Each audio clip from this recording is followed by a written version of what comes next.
ప్రేమగల ప్రభా, కృపల తండ్రి, మీ బంగారు పాదాలు వందనాలు స్తోత్రములు చెల్లిస్తున్నాయినా. ఇంతవరకు పాటల ద్వారా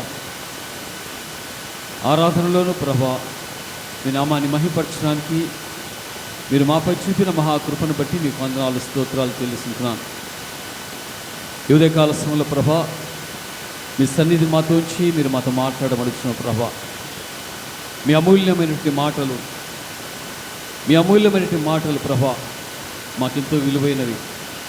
అటు విలువైన మాటలతో ప్రభా మమ్మల్ని దర్శించండి, మమ్మల్ని సంధించండి ప్రభా. మీ మాటలు మా హృదయంలో నాటబడి అవి ఫలించినైనా అభివృద్ధి పొందే కృప దయచేయండి. ఆధ్యాత్మికంగా ప్రభా వాక్యమైన వారందరూ కూడా తండ్రి ఆత్మీయ మేలు పొందే కృప దయచేయమని నీ దాసుడైన నన్ను మీ శిలోచాట్ను బరువుపరిచి ఏడంతల ఆత్మచేత అభిషేకించి మీరు మాట్లాడమని యేసయ్య శ్రేష్టమైన ఉన్నత నామంలో ప్రార్థించి వేడుకొంచున్నాము తండ్రి, ఆమేన్. దయచేసి కూర్చుందాం.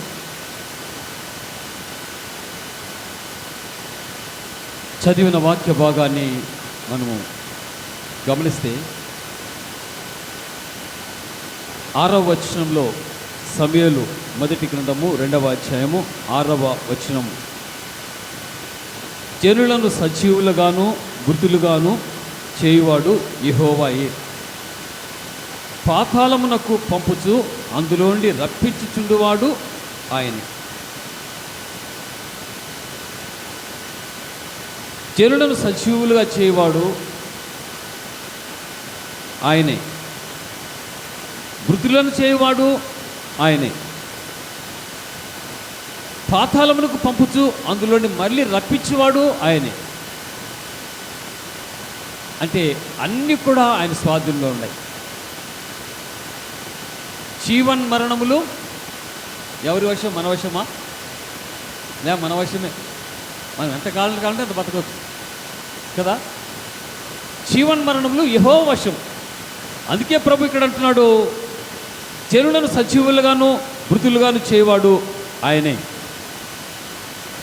మరణమైన జీవమైన మరి ఏదేమైనా కూడా అది కేవలం దేవుని ద్వారానే జరుగుతుంది. మరి మన మరణం ఎప్పుడో ఎవరైనా డిసైడ్ చేయగలరా? మీరు ఎవరైనా కూడా నేను పలానా రోజు చనిపోతాను అని ఎవరు డిసైడ్ చేయగలరా? ఎవరు చేయలేరు. పోనీ డాక్టర్ దగ్గరికి వెళ్తే, ప్రభా నేను ఎప్పుడు చనిపోతాను నాకు చెప్తావా అంటే డాక్టర్ చెప్తాడా? చెప్పలేడు. ఎందుకని? ఎవరి స్వాధీనంలోనే ఈ యొక్క ప్రాణం అయితేనేమి, ఈ దేహం అయితేనేమి, ఈ శరీరం అయితేనేమి, ఏదైనా కూడా అదంతా కూడా దేవుని వశంలో మాత్రమే ఉంటాయి.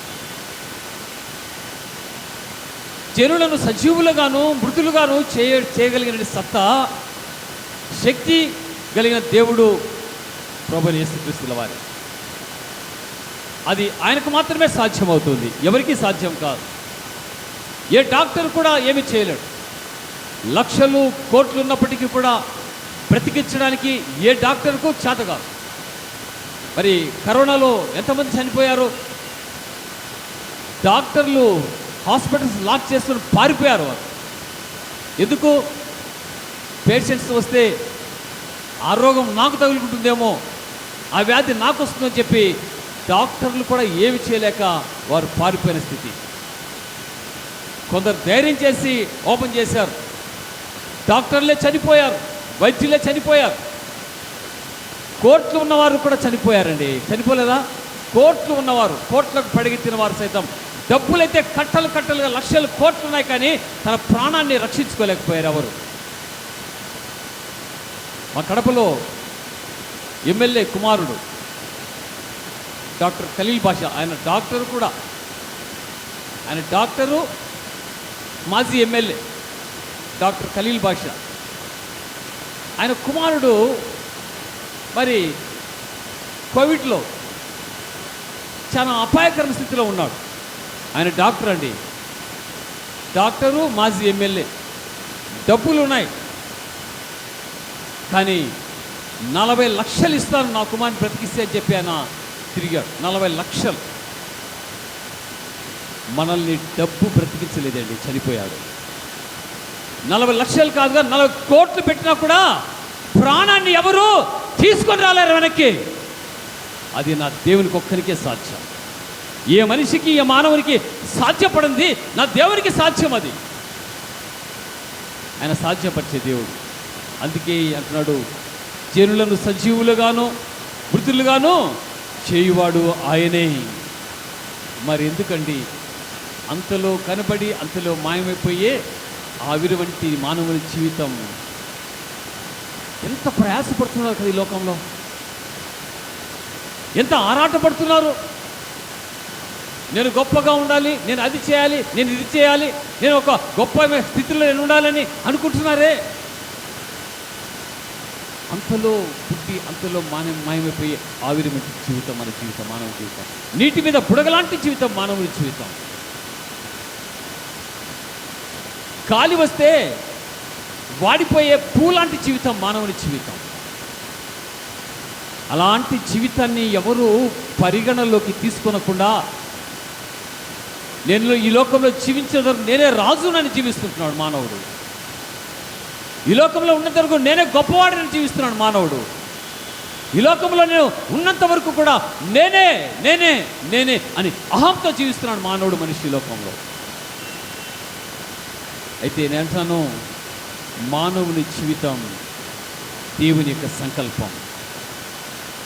మానవుని జీవితం కేవలం దేవుని యొక్క సంకల్పం మాత్రమే. మరి ఏది ఎవరి చేతిలో ఏమీ లేదు. ఎంతమంది లక్షల మంది చనిపోయారండి. కరోనా వైరస్ సోకి లక్షల మంది చనిపోయారు. దేవుని కృప ఈరోజు మనతో ఉంది కాబట్టి ఈరోజు దేవుని యొక్క వాక్యాన్ని వినడానికి మనం ఇక్కడ కూర్చున్నాం. అది దేవుని ప్రేమ, దేవుని ప్రేమ మాత్రమే. ఆయన మనల్ని బ్రతికించిన దేవుని ప్రేమతో మనం చేస్తున్నాం. ఎందుకు ఆయన బ్రతికించాడంటే ఆయన కృప ఏదో ఉంది మన పైన, ఆయన ఉద్దేశం ఏదో ఉంది. మనం ఏదో ఒకరోజు మారుతాము అనేటువంటి ఉద్దేశం ఆయనలో ఉంది. కానీ ఆయన ఉద్దేశం మంచి ఉద్దేశమే. కానీ మనం మారాలి అన్నటువంటి మనసు మనకుందా? మన చెడు జీవితాన్ని, మన పాడు బ్రతుకును మార్చుకోవాలనేటువంటి ఒక ఆలోచన మనకుందా? ఏది ఉన్నా మన బ్రతుకు బాగలేకపోయినా, మన జీవితం బాగలేకపోయినా మనకు పదవులు మాత్రం కావాలి. గమనించట్లేరా? మన బ్రతుకులు బాగుండవు, మన ప్రవర్తన, మన నడవడిక బాగుండదు, కానీ పదవులు మాత్రము కావాలి. ఎందుకండి అంతలోనే పుట్టి అంతలోనే మాయమైపోయి ఆవిరి వంటి జీవితం కోసం మానవుడు ఎంత ప్రయాసపడుతున్నాడండి. దానివల్ల ప్రయోజనం ఏమనుందా? దానివల్ల యూస్ ఏమనుందా? ఏమీ లేదు. ఏది ఆశించి మనము పదవులు కోరుకుంటున్నాం? ఏమి ఆశించి పదవులు లేకొస్తున్నాం? అరే నేను పదవి కూడా రావడానికి నాకు మంచి ప్రవర్తన కలిగి ఉన్నానా, నేను ఒక మంచి జీవితం కలిగి ఉన్నానా, మంచి నడవడిక నేను కలిగి ఉన్నానా, మంచి ఆలోచన నేను కలిగి ఉంటున్నానా దేవుని పట్ల, దేవుని యొక్క హృదయంలో నేను ఉన్నానా, నా హృదయంలో దేవుడు నివసిస్తున్నాడా? ఎవరైనా ఏ రోజైనా ఆలోచించారంటే మాకు అన్ని అక్కర్లేదు పాస్టర్ గారు, నాకు పదవి కావాలంతే, నా జీవితం ఎలా ఉన్నా నాకు పదవి మాత్రం కావాలి పాస్టర్ గారు. గమనించండి, మానవుని జీవితం దేవుని సంకల్పం, దేవుని దయాదాక్షిణ్యాల మీద ఆధారపడి ఉంటుంది. మానవుని యొక్క జీవితం, మానవ యొక్క ప్రాణం దేవుని యొక్క దయాదాక్షిణ్యాల మీద ఆధారపడి ఉంటుంది. దేవుని పరిచయం చేస్తున్నప్పుడు పరిచయంలో మనం ఎంత నమ్మకంగా దేవుని సన్నిధిలో ఉంటే అంత నమ్మకంగా దేవుడు మనం ఆశీర్వదిస్తాడు, మన బిడ్డలు ఆశీర్వదిస్తాడు, మన కుటుంబాన్ని ఆశీర్వదిస్తాడు దేవుడు. ఎప్పుడు తెలుసా? మనం నమ్మకంగా ఉన్నప్పుడు. నమ్మకాన్ని కోల్పోతే ఏమవుతుందంటే అనేక శ్రమలు మనకు, అనేక నష్టాలు మన జీవితాల్లో, అనేక వ్యాధులు మన జీవితాల్లో. కారణం దేవుని పనిలో మనం అశ్రద్ధ కలిగి ఉన్నప్పుడు, దేవుని పనిలో అవినీతి కలిగి ఉన్నప్పుడు. దాన్ని గమనించండి. ఎందుకంటే మానవుని జీవితం కేవలం దేవుని యొక్క సంకల్పం మీద మాత్రమే, ఆయన దయాదాక్షిణ్యాల మీద ఆధారపడింది మానవుని జీవితం. మనం ఏం చేసినా కూడా ప్రయోజనం లేదు. బ్రతికి ఉన్నంత కాలం దేవుని కోసం బ్రతకడం మనం నేర్చుకోవాలి. బ్రతికినంత కాలం దేవుని పరిచయంలో జీవించడం మనం నేర్చుకోవాలి. బ్రతికినంత కాలం మనం ఉద్యోగాలు చేసుకుంటూ ఉన్న సమయాన్ని దేవుని యొక్క సన్నిధిలో కేటాయించడం మనం నేర్చుకోవాలి. మరి అలాంటి మంచి ఆలోచన మనం కలిగి ఉన్నామా? గమనించగలరా? ఎందుకంటే జనులను సజీవులుగాను మృతులుగాను చేయవాడు యెహోవాయే. పాతాళమునకు పంపుచు అందులో నుండి రప్పించుచుడు వాడు కూడా ఆయనే. పాతాళానికి పంపిస్తాడంట, మళ్ళీ అందులో తిరిగి రప్పిస్తాడంట. చనిపోయిన ఎవరినైనా డాక్టర్ బ్రతికిస్తారా అంటే లేదు. ట్రీట్మెంట్ చేస్తారంతే. అయ్యా నేను ట్రీట్మెంట్ చేస్తున్నాను, దేవుడి చిత్తం ఉంటే బ్రతుకుతావు నువ్వు. హాస్పిటల్స్లో పెట్టింటారు, డాక్టర్ ట్రీట్స్, గాడ్ హీల్స్. అవునా? చాలా హాస్పిటల్ రాసిస్తారు. నేను ట్రీట్ చేసేవాడిని, ట్రీట్మెంట్ ఇచ్చేవాడిని.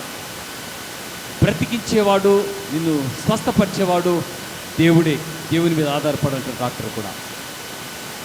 నేనేమి చేయలేను. ఏదైనా ఆపరేషన్ చేయాలంటే డాక్టర్ గారు మన బంధువులతో సంతకాలు పెట్టుకుంటారు. చనిపోతే నాకు సంబంధం లేదమ్మా, నేను ఆపరేషన్ చేసేవరకే. అంతేనే కదా, జరుగుతుందో లేదా? ఏదైనా మేజర్ ఆపరేషన్ చేసేటప్పుడు సిగ్నేచర్స్ తీసుకుంటారు. ఈయన చనిపోతే నాకు ఎలాంటి సంబంధం లేదు, వీరి బాధ్యత. అంటే డాక్టర్స్ కూడా వారు ప్రాణాన్ని తిరిగి ఇవ్వలేరు, వారు ప్రాణాన్ని తిరిగి మనకి ఇవ్వలేరు. కానీ ప్రభు కంటాడు, పాతాళంకు పంపువాడను నేనే, అందులో తిరిగి రప్పించేవాడను కూడా నేనే. ఒకవేళ నువ్వు చనిపోయిన స్థితిలో ఉండి బ్రతికించేవాడు కూడా ఆయనే. అలాంటి వారు ఎవరైనా ఉన్నారు? బ్రతికిన వారు ఉన్నారు, కొందరు ఉన్నారు. గమనించండి, పాతాళమునకు వెళ్ళి ఆ పాతాళ స్థితి నుండి తిరిగి రప్పించే శక్తి గల దేవుడు మన ప్రభువైన యేసుక్రీస్తుల వారు.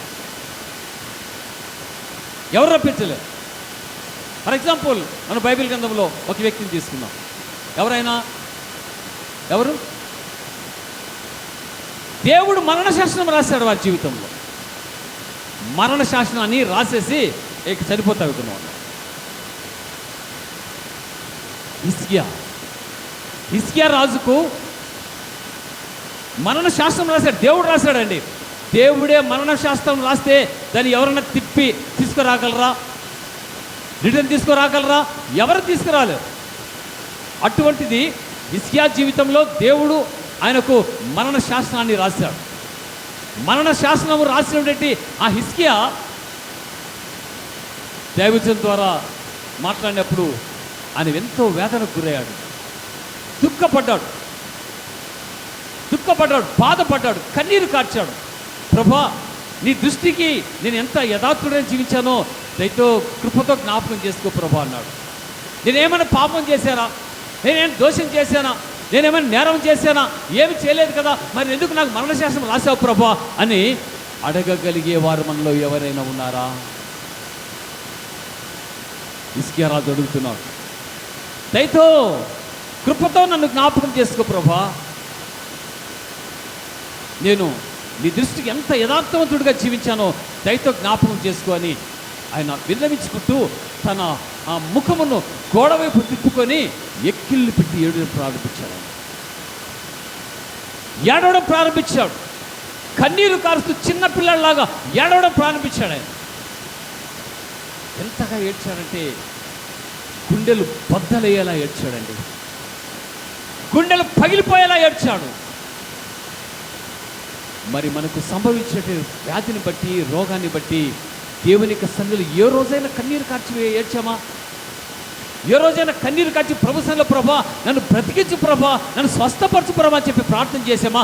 రోగం వస్తే చాలు, బాధ వస్తే చాలు, 108 పిలిపించండి, ఆటోలు పిలిపించండి, కార్లు పిలిపించండి, తీసుకెళ్దాం హాస్పిటల్ అంటారు. కానీ నీకు కలిగిన వ్యాధిని బట్టి, బాధను బట్టి ఉన్న పాటను దేవుని యొక్క సన్నిధిలో మోకరించి ఏ రోజైనా ప్రార్థన చేసావా?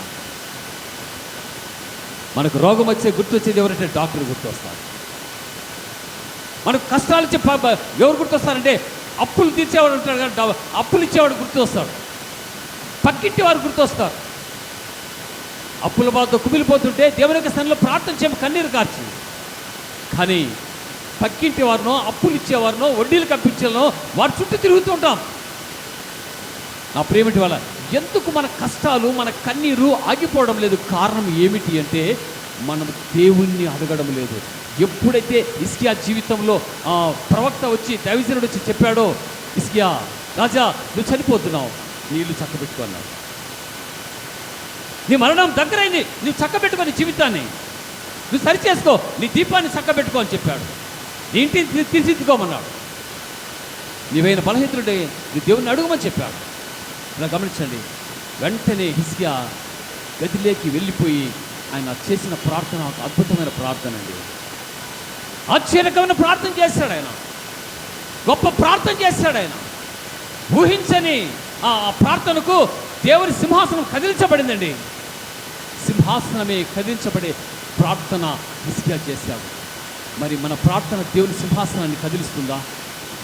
నువ్వు చేసే ప్రార్థన దేవుని సింహాసనం కదిలిస్తుందా? లేకపోతే నువ్వు చేసే ప్రార్థన నీ పై కప్పు దాటిపోతుందా? ఒకసారి మనం ఆలోచన చేస్తాం. మన ప్రవర్తన, మన ఆలోచన, మన చెడు ఆలోచనలే, మన చెడు ప్రవర్తన, మన నడవడిక, ఇవన్నీ కూడా మన ప్రార్థన మన గది వరకు ఆగిపోతున్నా కానీ గది దాటి వెళ్ళిపోవడం లేదు. కానీ హిజ్కియా చేసిన ప్రార్థన దేవుని యొక్క సింహాసనాన్ని కదిలించిందండి. ఎంతగా ప్రార్థన చేశాడు. యెహోవా, నేను యథార్థ హృదయుడనై సత్యముతో నీ సన్నిధిని నీ దృష్టికి అనుకూలముగా నేను ఎట్టు జరిగించితినో కృపతో జ్ఞాపకం చేసుకోమనమని హిజ్కియా కన్నీరు విడుచుచు యెహోవాకు మొరపెట్టాడండి. కన్నీటి ప్రార్థన మీరు చేయండి. మీకు జవాబు ఎందుకు రాదు? మీకు సమాధానం ఎందుకు రాదు? దేవుడు మీకు ఎందుకు స్వస్థతనివ్వడు? మీ అప్పుల బాధను ఎందుకు విడిపించాడు దేవుడు? మీ యొక్క కన్నీటి ప్రార్థన ఎందుకు వినడు దేవుడు? ఖచ్చితంగా వింటాడు. కానీ రాజు అయిన హిజ్కియా సింహాసనము దిగి వచ్చి గదిలోకి వెళ్ళి మోకరించి ఆయన ప్రార్థన చేస్తున్నాడు. చిన్న పిల్లవాడు, చిన్న బిడ్డవలే ఆయన ప్రార్థన చేస్తున్నాడండి. కన్నీరు కార్చి ప్రార్థన చేస్తున్నాడు. ఆ కన్నీటి ప్రార్థన దేవుని సింహాసనాన్ని కదిలించింది, దేవుని మనసును కదిలించి వేసింది. మనం ఎందుకు ఈరోజు ఇలా వేదనకరమైన స్థితిలో, బాధకరమైన స్థితిలో ఉన్నామంటే, అంటే మానవుడు చనిపోవాలంటే వ్యాధులు వస్తాయి, ఖచ్చితంగా రావాల్సిందే. అయితే దేవుడు నీకు పెట్టిన ఆ సమయం ఒక్క నిమిషం కూడా బ్రతకడానికి వీలు లేదు భూమి మీద. కానీ బ్రతికించగల శక్తి గల దేవుడు నజరేయుడైన యేసుక్రీస్తు ప్రభువారు. మరణ శాసనం రాసేశాడు, నువ్వు చనిపోతున్నావు ఇక అని చెప్పి దైవజనుడు వెళ్ళిపోయాడండి. వెళ్ళిపోయినది మొదలుకొని ఆయన కన్నీరు కార్చి ఏడుస్తూ ఏడుస్తూ ఏడుస్తూ ప్రార్థన చేస్తున్నాడు. కృపతో నన్ను జ్ఞాపకం చేసుకో ప్రభా, నేను ఏం పాపం చేశానయ్యా, ఏమి నేరం నాలో ఉంది ప్రభా, కృపతో నా మీద దయ ఉంచి, నీ కనిపించి నా మీద ఉంచి నన్ను కృపతో జ్ఞాపకం చేసుకో ప్రభా అని చెప్పి ప్రార్థన చేయడం ప్రారంభించాడు హిజ్కియా రాజు. తన ప్రార్థన ఏమైంది? ప్రార్థన జవాబు వచ్చిందా? జవాబు వచ్చిందండి. దేవుడే దిగి వచ్చాడు అక్కడికి. అటువంటి ప్రార్థన మనకు అవసరం. మనం ఎదగాలి. ఎక్కడ ఎదగాలంటే, నేను ఎదిగానండి. ఎక్కడ ఎదిగాం? దేవుని మందిరానికి వచ్చి మనం ఎక్కడ ఎదగాలి? ఆస్తిలోనా? నీ ఆస్తిలోనా? నీ బంగారు అభివృద్ధి చేసుకోవడంలోనా? లేకపోతే నీ చదువులు అభివృద్ధి చేసుకోవడంలోనా? లేకపోతే నీ యొక్క ఉద్యోగాలు అభివృద్ధి చేసుకోవడంలోనా? అన్నిటితో పాటు ఆధ్యాత్మిక జీవితంలో కూడా మనం ఎదిగే కృప కలిగి ఉండాలండి. నీ ఉద్యోగంతో సమానంగా నువ్వు కూడా ఎదగాలి. ఉద్యోగంలో దేవుడు నిన్ను ఏ విధంగా అభివృద్ధి చేస్తున్నాడో అదేవిధంగా ఆధ్యాత్మిక జీవితంలో, ఆధ్యాత్మిక స్థితిలో నువ్వు ఎదగాలని దేవుడు కోరుకుంటున్నాడు. ఉద్యోగంలో ఎదుగుతున్నాము, పనులలో ఎదుగుతున్నాము, వ్యాపారంలో ఎదుగుతున్నాము, అన్ని విషయాలు ఎదుగుతున్నాము. కానీ దేవుని ఆధ్యాత్మిక స్థితిలో మాత్రం ఎదగడం మానేశాము. ఇది దేవునికి చాలా కన్నీరు తెప్పించే బాధకరమైన విషయం అండి. దేవుని హృదయాన్ని బాధపరిచే విషయం గమనించాలి. ఆత్మీయంగా మనం ఎదిగే కృప దేవుడు మనకి ఇచ్చాడు. చనిపోయిన వాటి లిస్టులో మనం ఈరోజు లేమంటే దేవుని కృప మాత్రమే. ఎందుకు తెలుసా? ఏదో ఒకరోజు నువ్వు నన్ను నమ్ముకుంటావని, ఏదో ఒకరోజు నీ హృదయంలో నాకు స్థానం ఇస్తావని దేవుడు నీకు ఒక అవకాశాన్ని ఇచ్చాడు. ఈరోజు అవకాశాన్ని సద్వినియోగపరచుకోండి, అవకాశాన్ని వినియోగించుకోండి. ఎందుకంటే గొప్ప అవకాశం అండి. నువ్వు ఏ స్థితిలో ఉన్నా కూడా, మరణకరమైన స్థితిలో నువ్వు ఉన్నప్పటికీ కూడా దేవుని చిత్తంలో నువ్వు ఉన్నట్లయితే నువ్వు ప్రార్థిస్తే, హిజ్కియా వలె కన్నీరు కార్చి ప్రార్థిస్తే దేవుడిని ప్రార్థనకు సమాధానం ఖచ్చితంగా ఇస్తాడు. దేవుడిని ప్రార్థనను ఖచ్చితంగా వింటాడు, జవాబిస్తాడు. హిజ్కియా దగ్గర దిగి వచ్చి 15 సంవత్సరములు నేను హిజ్కియాకు ఆయుస్సు పొడిగిస్తున్నాను. ప్రవక్త మాట్లాడు, ప్రవక్త దైవజనుడు వెళ్ళి మరీ చెప్పు ఆయనతో అన్నాడు. అంటే మరణ శాసనం ఎవరైతే రాశారో రాసిన ఆ దేవుడే ఆ మరణ శాసనాన్ని వెనక్కి తీసుకున్నాడండి. ఆ మరణ శాసనాన్ని వెనక్కి తీసుకున్నాడు. ఇది దేవునికి సాధ్యం కాదా? అందుకే ఇక్కడ అంటున్నాడు, పాతాళమునకు పంపుచు అందులో నుండి రప్పించువాడు ఆయనే. పాతాళమునకు పంపిస్తాడు, అందులో రప్పించువాడు ఆయనే. మరణ శాసనం రాయబడిందా? మరణ శాసనం రాయబడి ఉంటే ప్రభా ఈ మరణ శాసనం నుండి ప్రభావం తప్పించు ప్రభా చెప్పి కన్నీరు కార్చి ప్రార్థన చేసావా ఏ రోజైనా? ఈ వ్యాధి నుండి, ఈ బాధ నుండి, ఈ రోగం నుండి ప్రభా నన్ను తప్పించి ప్రభావించి మోకరించి కన్నీరు కార్చి ఏ రోజైనా వేదంతో గుండెలు పగిలేలా ప్రార్థన చేసేవారు ఎవరైనా ఉన్నారు ఇక్కడ? ఉన్నారా? రోగం వస్తే మనకు గుర్తొచ్చి డాక్టర్ గుర్తొస్తాడు, రోగం వస్తే గుర్తొచ్చి హాస్పిటల్స్ గుర్తొస్తాయి, రోగం వస్తే గుర్తొచ్చే మనకు మల్టీ స్పెషాలిటీ హాస్పిటల్స్ గుర్తొస్తాయి. ఆ హాస్పిటల్లో డాక్టర్స్ కలగజేసే దేవుడు సృష్టికర్త మనకు గుర్తురాడే. కారణం మన హృదయంలో ఆయనకు స్థానం లేదు. దీన్ని బట్టి అర్థం చేసుకోవచ్చు మనం, నా హృదయంలో దేవునికి చోటు లేదు.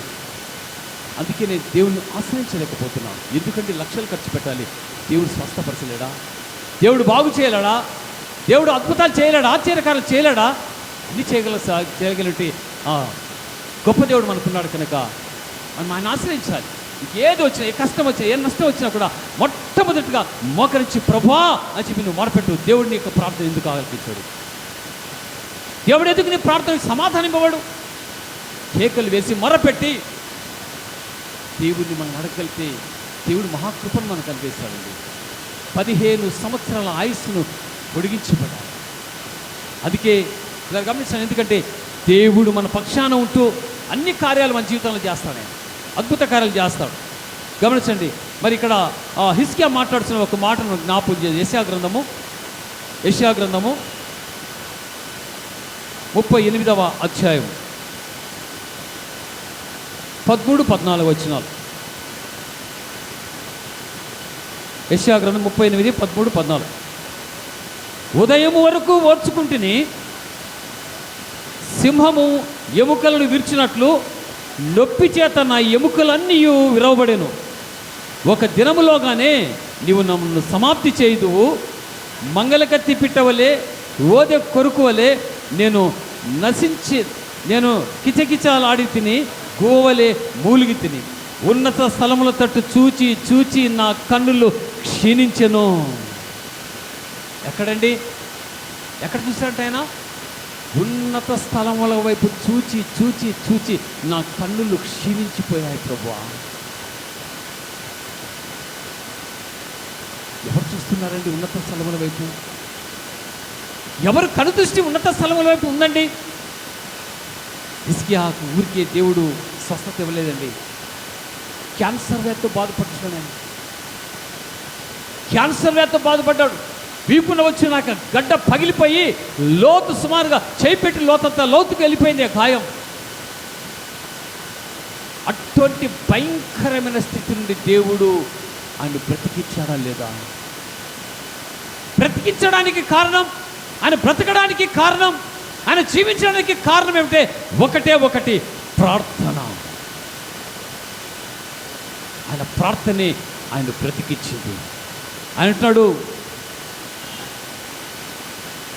ఉన్నత స్థలముల తట్టు చూచి చూచి నా కన్నులు క్షీణించెను, నాకు శ్రమ కలిగెను, యెహోవా నా కొరకు పూటపడి ఉండుము. ఉన్నత స్థలముల వైపు చూడాలండి మనము. మనకు బాధ కలిగినప్పుడు, కష్టం కలిగినప్పుడు, నష్టం కలిగినప్పుడు, శ్రమ కలిగినప్పుడు, రోగము వచ్చినప్పుడు, బాధ వచ్చినప్పుడు దేవుణ్ణి ఉన్నత స్థలముల వైపు చూడాలి. చూచి చూచి చూచి చూచి నా కన్నులు క్షీణించిపోయా కానీ నాకు స్వస్థత రాలేదు ప్రభువా, నాకు ఆరోగ్యం రాలేదు ప్రభువా. బోధె కొరకు పిట్టవల్లే కిచకిచలాడుతున్నాను. ఇక నొప్పికి తట్టుకోలేక, బాధకు తట్టుకోలేక నేను నశించిపోతున్నాను ప్రభా. దయతో కృపతో నన్ను జ్ఞాపకం చేసుకో తండ్రి, కృపతో నన్ను జ్ఞాపకం చేసుకో తండ్రి. ఎంత కన్నీరు విడిచాడండి ఆయన, ఎంతగా వేదన పడ్డాడు, ఎంత బాధపడ్డాడు. ఆ ప్రార్థన దేవుని సింహాసనాన్ని కదిలించింది. దేవుని సింహాసనాన్ని కదిలించగలిగే ప్రార్థన మీ అందరి దగ్గర ఉంది, మనందరి దగ్గర ఉంది. కానీ ఆ అస్త్రాన్ని మనం ఉపయోగించమంటే, ఆ యొక్క అస్త్రాన్ని మనం ఉపయోగించమంటే, ఆ ఆయుధాన్ని మనం ఉపయోగించమంటే, ప్రార్థనే ఆయుధం మనం ఉపయోగించగలిగితే, ప్రార్థన అనే అస్త్రాన్ని మనం ఉపయోగించగలిగితే మన జీవితాలు ఎన్ని అద్భుతాలు, ఎన్ని ఆశ్చర్యకారం దేవుడు చేస్తాడండి. మొట్టమొదట మనకు శ్రమ కలిగినప్పుడు మొట్టమొదటి ఏం చేయాలంటే దేవుని సన్నిధిలో మోకరించాలి, ఉన్న పాటలు మోకరించి ప్రార్థించాలి. స్వస్థతను దేవుడిస్తాను, ఆరోగ్యం దేవుడిస్తానికి ప్రేమతో మనకు చేస్తున్నాం. 15 సంవత్సరాల ఆయుస్సు పొడిగించబడిందంటే దానికి కారణం హిజ్కియా చేసిన ప్రార్థన, కన్నీటి ప్రార్థన మాత్రమే. ఎంత వేదనతో ఆయన ప్రార్థన చేశాడు గమనించినట్లేరా. 15వ వచనం, నేనేమందును, ఆయన నాకు మాట ఇచ్చాను, ఆయనే నెరవేర్చను. నాకు కలిగిన వ్యాకులమును బట్టి నా సంవత్సరంలో నేను మెల్లగా నడుచుకుంటున్నాను. ఎన్ని ఎప్పుడు చెప్తున్నా అంటే ఆయనకు స్వస్థత కలిగినప్పుడు రాసిన మాటలు ఇవి. నాకు దేవుడిచ్చిన కృప, నాకు కలిగిన వ్యాకుతను బట్టి నా సంవత్సరాలు అన్నీ నేను మెల్లగా నడుచుకుంటున్నాను ప్రభా. 15 సంవత్సరాలు కదా, ఈ 15 సంవత్సరాలు నేను ఏమి చేయాలో, ఎలా చేయాలో ప్రభా, నేను మెల్లగా నడుచుకుంటాను. ఆదిపిల్లారా, హిజ్కియా ఎంత దేవుని పట్ల కృతజ్ఞత కలిగి ఉన్నాడు, దేవుని పట్ల ఎంత విధేయత కలిగి ఉన్నాడు, దేవుని పట్ల ఎంత తగ్గింపు జీవితం కలిగి ఉన్నాడు. మరి అటువంటి జీవితం మనం కలిగి ఉన్నట్లయితే మన జీవితాలు ఎందుకు అద్భుతాలు రావండి, ఎందుకు ఆశ్చర్యకరమైన జీవితంలో రావు? సరే ఆలోచిస్తాం. మనకై మనము రోగాలు తెచ్చిపెట్టుకుంటున్నాం. ఎందుకు తెలుసా? దేవుణ్ణి జ్ఞాపకం చేసుకున్నాక, దేవుణ్ణి జ్ఞాపకం చేసుకున్నాక మనకై రోగాలు తెచ్చిపెట్టుకుంటున్నాం. గమనించండి. ఎందుకంటే దేవుని సన్నిధిలో మనం ప్రలాపించడం నేర్చుకోవాలి, దేవుని సన్నిధిలో కన్నీరు కార్చడం నేర్చుకోవాలని చెప్పి నేను ప్రేమతో మనవి చేస్తున్నాను. ద్వితీయోపదేశకాండం 32వ అధ్యాయంలో పాటు చూస్తాం. ద్వితీయోపదేశకాండం 32వ అధ్యాయము 39వ వచనం, 32, 39. ఇదిగో నేనే దేవుడను, నేను తప్ప వేరొక దేవుడు లేడు. మృతి నొందించువాడను, బ్రతికించువాడను నేనే, గాయపరచువాడను, స్వస్థపరచువాడను నేనే. నా చేతిలో నుండి ఎవరైనా ఉన్నారా? నా చేతిలో నుండి నిన్ను విడిపించేవాడు ఎవడు లేడు. ఎవరు నడిపిస్తారా? మనం దేవుని చేతిలో ఉన్నాం, దేవుని చేతిలో మనం ఉన్నాం. పిల్లల గమనించాలి. ఇదిగో నేనే దేవుడను, నేను తప్ప వేరొక దేవుడు లేడు. మృతి నొందించువాడను, బ్రతికించువాడను నేనే, గాయపరచువాడను, స్వస్థపరచువాడను నేనే. నా చేతిలో నుండి విడిపించేవాడు ఎవ్వడు కూడా లేడు. దేవుని చేతిలోకి వచ్చేస్తే నేను ఎవ్వడు విడిపించలేడు. తిరిగి దేవుడే కనికరించి గాయపరచువాడను నేనే, స్వస్థపరచువాడను నేనే, మృతి నొందించువాడను నేనే, బ్రతికించువాడను నేనే. కనుక నీకు తిరిగి బ్రతుకు కావాలంటే, నీకు జీవితం కావాలంటే నువ్వేం చేయాలంటే ప్రార్థన చేయి. కన్నీరు కాదు. ఇసుకేవాలి, ప్రభా నేను ఉన్నతమైన స్థలముల వైపు చూచి చూచి చూచి నా యొక్క కన్నులు క్షీణించిపోతున్నాయి ప్రభా. అందుకే ఆ ప్రార్థన దేవుడు అంగీకరించాడు. ఆ ప్రార్థన దేవుడు సమాధానం ఇచ్చి 15 సంవత్సరాల ఆయుస్సును పొడిగించాడండి. 15 సంవత్సరాల ఆయుస్సును దేవుడు పొడిగించాడు. ఎందుకంటే ఆయన ఉన్నత స్థలంలో ఉండే దేవుడు కాబట్టి ఉన్నత స్థలం వైపు మనం చూడాలి. ఉన్నతమైన స్థలం వైపు మనం చూసి ప్రార్థించినప్పుడు దేవుడు మనకు కృపనిస్తాడు, దేవుడు ప్రేమనిస్తాడు, దేవుడు మనల్ని ఆశీర్వదిస్తాడు చెప్పి నేను ప్రేమతో మనవి చేస్తుంటున్నాను. ప్రార్థన ఎటువంటి పరిస్థితులు కూడా మార్చివేస్తుంది. ఎటువంటి పరిస్థితులు మార్చివేస్తుంది. ఇజ్రాయెల్ ప్రజలండి 430 సంవత్సరాలు ఎంత వేదన పడ్డారో, 430 సంవత్సరాలు ఎంత బాధపడ్డారు, ఎంత కష్టపడ్డారు. బానిసత్వపు జీవితం, బానిసత్వపు సంఖ్యలు బిగించి వేశారు. వారికి బయటికి రావడానికి వీల్లేదు, స్వేచ్ఛగా బ్రతకడానికి అవకాశం లేదు.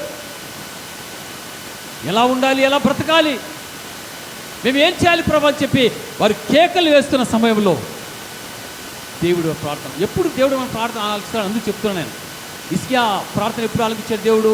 ఆయన ప్రార్థన చేసినప్పుడు, ఉన్నత స్థలం వైపు చూసినప్పుడు దేవుడు వారి ప్రార్థన ఆలకించాడు. నిర్గమకాండము 2వ అధ్యాయం 24వ వచనం జాగ్రత్త వినండి. కాగా దేవుడు వారి మూలుగులను విని అబ్రహాము, ఇస్సాకు, యాకోబులతో తాను చేసిన నిబంధనను జ్ఞాపకం చేసుకొనెను. 23వ వచనం దేవుడు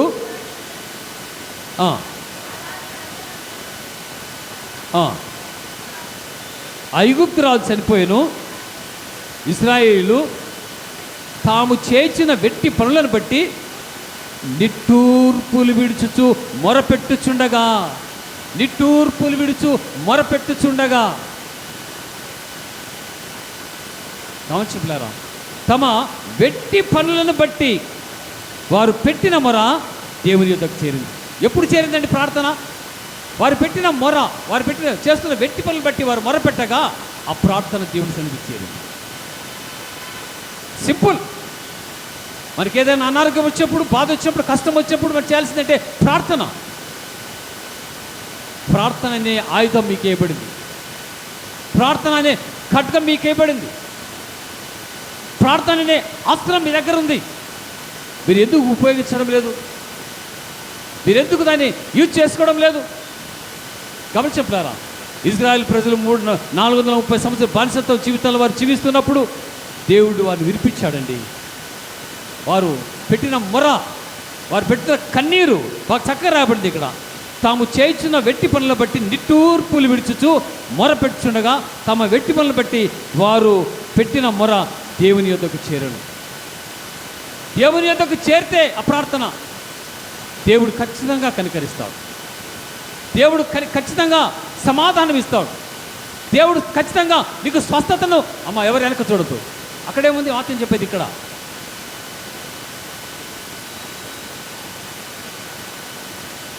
దేవుడు ఖచ్చితంగా మన ప్రార్థనకు సమాధానం ఇస్తాడు.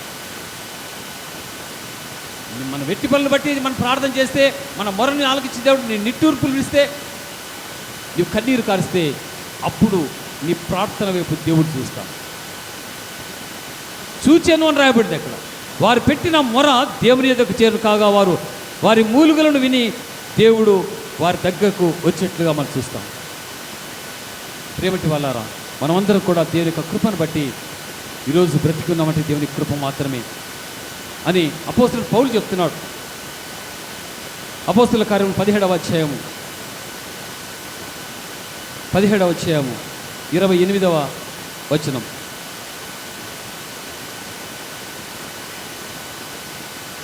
మనం ఆయన ఎందు బ్రతుకుచున్నాము, జాగ్రత్త వినండి, మనం ఆయన ఎందు బ్రతుకుచున్నాము, చెలించుచున్నాము, ఉనికి కలిగి ఉన్నాము, అటువలే మనం ఆయన సంతానమని మీ కవీశ్వరులలో కొందరు చెప్పుచున్నారు.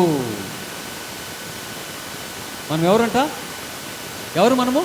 ఆయన సంతానం, ఆయన ప్రజలం మనం. కనుక పిల్లారా, మనం ఆయన ఎందు బ్రతుకుచున్నాము. ఎవరు ఎందు బ్రతుకుచున్నాము? లోకంలో బ్రతుకుతున్నారా? ఎక్కడ బ్రతుకుతున్నామండి? మనం ఆయన ఎందు బ్రతుకుతున్నాం. మనం ఆయన ఎందు బ్రతుకుతున్నాము, చెల్లించుచున్నాం. మనం చెల్లించుతున్న దానికి కారణం అంటే ఆయనే. మనం బ్రతుకుతున్న దానికి కారణం అంటే ఆయనే. మనం ఉనికి కలిగి ఉన్న దానికి కారణం అంటే ఆయనే. ఇవన్నీ ఆయన ఇస్తూ ఉంటే, ఇవన్నీ ఆయన దగ్గర మనం పొందుకొని లోకంలో జీవిస్తూ, లోకంలో సంతోషిస్తూ, లోకంలో ఉన్న వారిని ఆనందపరుస్తున్నామంటే దేవునికి బాధ కాదా? దేవునికి బాధ కాదా? కనుక గమనించండి, మనం ఆయన ఎందుకు బ్రతుకుచున్నాము, చెల్లించుచున్నాము, ఉనికి కలిగి ఉన్నాం. అటువలనే మనం ఆయన సంతానమని మీ కవీశ్వర్లు కొందరు చెప్పుచున్నారు. 19:29. కాబట్టి మనము దేవుని సంతానమై ఉండి మనస్కుల చమత్కార కల్పనల వలన మలచబడిన బంగారమునైనను వెండినైనను రాతినైనను దేవత్వం పోలి ఉన్నదని తలంపకూడదు. మనుషుల చమత్కారం వలన కల్పన వలన మరల్చబడుతున్నాం, మారిపోతున్నాం. మనుషుల చమత్కారాల చేత మనిషిని మార్చేస్తున్నాం. ఆధ్యాత్మిక జీవితం కూడా మార్చేస్తాడు. లోకంలో జీవిస్తున్న వ్యక్తి, దేవుడంటే భయభక్తి లేని వ్యక్తి మానవుని మార్చేయగలడు. అంటే క్రీస్తులో ఉన్న వారిని కూడా మార్చేస్తాడు ఎప్పుడైతే నువ్వు మారిపోయినప్పుడు. అందుకే ఇక్కడ కీర్తనలో మొదటి వచనం, అపహాసకులు కూర్చుండు చోటున కూర్చుండక. మనం అక్కడికి వెళ్ళకూడదు. ఆ స్థలం అది కాదు, మనం అక్కడికి వెళ్ళవలసిన కాదు. అపహాసకులు కూర్చుండక పాపుల మార్గంలో నిలవాలి. ఆ ప్రాంతానికి మేము వెళ్ళకూడదు. అపహాసాలు చేసేవారు, జోక్ చేసేవారు, కామెడీ చేసేవారు ఉంటారు. అటు వారి దగ్గర మనం వెళ్ళకూడదు. దేవుని సన్నిధిలో నిత్యము ఆయన మనకిచ్చే ధర్మశాస్త్రాన్ని నిత్యం ధ్యానించేవారిగా ఉండాలి. అప్పుడు మనకు దీర్ఘాయువును అవి కలగజేస్తాయి, సంతోష సమాధానాన్ని మనకు కలగజేస్తాయి పిల్లరా. ఎందుకంటే చమత్కారములు చేసేవారు, కల్పన వల్ల మరల్చబడి మనము వెళ్ళకూడదు. దేవుని సన్నిధిని అనుభవించాలి. దేవుని కృపను మనం జ్ఞాపకం చేసుకోవాలని చెప్పి ప్రేమతో మనం చేస్తున్న పిల్లలు.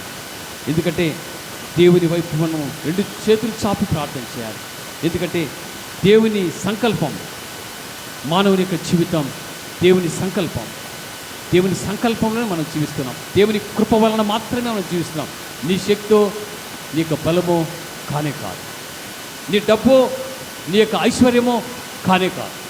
దేవుని కృప వలన మాత్రమే మనం జీవిస్తున్నాం. మనం జీవిస్తున్నామంటే అది దేవుని యొక్క సంకల్పం, దేవుని యొక్క కృప.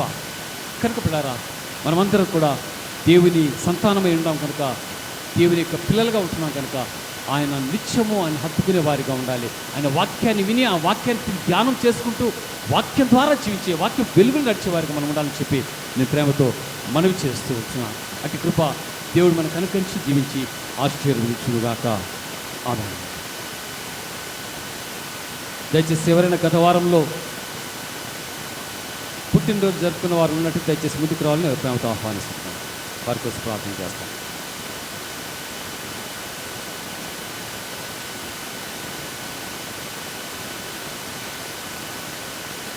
మంచి లేనైతే ప్రార్థన చేసుకుందాం. అవును ప్రభా, మీ కొందనాలు తెలుస్తాం తండ్రి.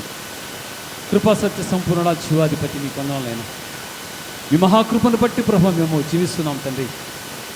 కేవలం మేము జీవిస్తున్నాం అనేది మీ కృప మాత్రమే. మా జీవితం మీ సంకల్పం ప్రభా. కేవలం మీ సంకల్పం మేము జీవించడానికి మనం బ్రతికిస్తున్నారు ప్రభా. అయ్యా, మీ సంకల్పాన్ని విడిచి ప్రభా ఒక అడుగు కూడా మేము ముందుకు వేయలేము.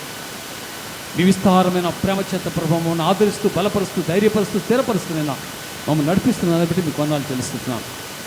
అయ్యా, మీరే తని ప్రభా నూతన సంవత్సరంలో ప్రభా నూతన అధ్యాయాన్ని మా జీవితంలో ఓపెన్ చేశారు. ఈ నూతన అధ్యాయంలో ప్రభా మా జీవిత అయ్యా లక్షణాలు, మా జీవితానికి కలిగిన ప్రతి మంచి లక్షణాలు ప్రభా మీరు లిఖించండి. అయ్యా నీకు స్తోత్రం. మీ జీవ గ్రంథంలో మమ్మల్ని లిఖించండి. మీ జీవ గ్రంథంలో ప్రభా మేము చోటు చేసుకునే కృప దయచిన ప్రభానికి స్తోత్రాలు. కనుక కృప చూపి విన్న వాక్యాన్ని ద్వారా ప్రభా నిబిడలు బలపరచబడి వాక్యాన్ని అనుసరించి ప్రభా వాక్యాన్ని వారి జీవితాలు ఫలింపజేసుకుని ప్రభా 30 60 వారి జీవితాల్లో వాక్యాన్ని ఫలింపజేసుకొని వాక్యం ద్వారా జీవించే కృప దయచేసి సహాయం చేయమని యేసయ్య శ్రేష్టమైన ఉన్నత నామములో ప్రార్థించి వేడుకొంచున్నాము తండ్రి. ఆమేన్. మంచిది. దేవుని పరిచయ నిమిత్తము కానుకలు సేకరించబడతాయి. దయచేసి కోయిరు వారు పాట పాడుతుండగా కానుకలు సేకరించబడతాయి. పరిచారకులు ముందుకు రావాలి. పరిచారకులు ముందుకు వచ్చేటైతే కానుకలు సేకరించబడతాయి. కోయిరు వారు పాట పాడుతుండగా కానుకలు దేవుని పరిచయ నిమిత్తం కానుకలు ప్రోగు చేయబడతాయి. నీ ధనము నీ ఘనము ప్రభు యేసుదే, నీ దశమా భాగము నీయ వెనుదీతువా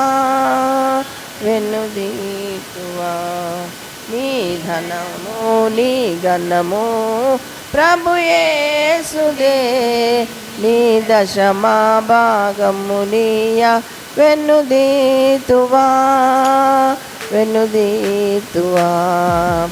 ధరలోన ధన ధాన్యములనీయగా కరుణించి కాపాడి రక్షింపగా ధరలోన ధన ధాన్యములనీయగా కరుణించి కాపాడి రక్షింపగా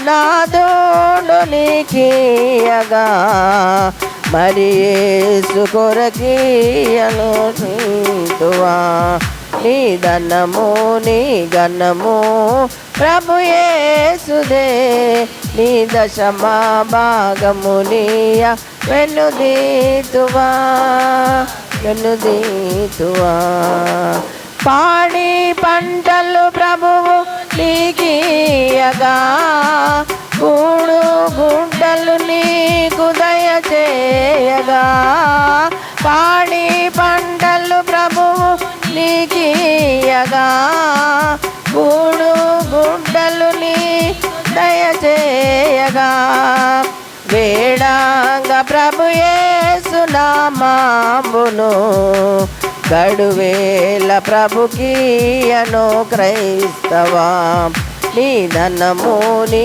ఘనము ప్రభు యేసుదే నీ దశమా భాగము నీయ వెన్నుదీతువా వెన్నుదీతువా వెలుగు నీడలు గాలి వర్షాంబులు కలిగించే ప్రభుని ఉచితముగా వెలుగు నీడలుగా వర్షాంబులు కలిగించే ప్రభుని ఉచితముగా వెలిగించే ధరపైన ప్రభునామము కలిమి కోలది ప్రభునా కర్పింపవా నీ ధనము నీ గణము ప్రభు యేసుదే నీ దశమా భాగము నీయ వెన్నుదీతువా వెన్నుదీతువా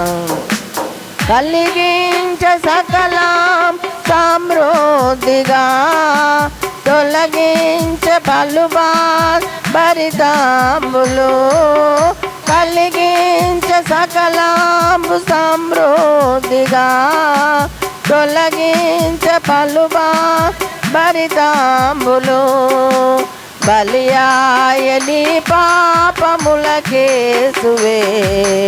చెలువాంగ ప్రభుకీయ చింతింతువా నీ ధనము నీ గణము ప్రభు యేసుదే నీ దశమా భాగము నీయ వెన్నుదీతువా వెన్నుదీతువా కానుకలాందు కొనుమాటాండ్రి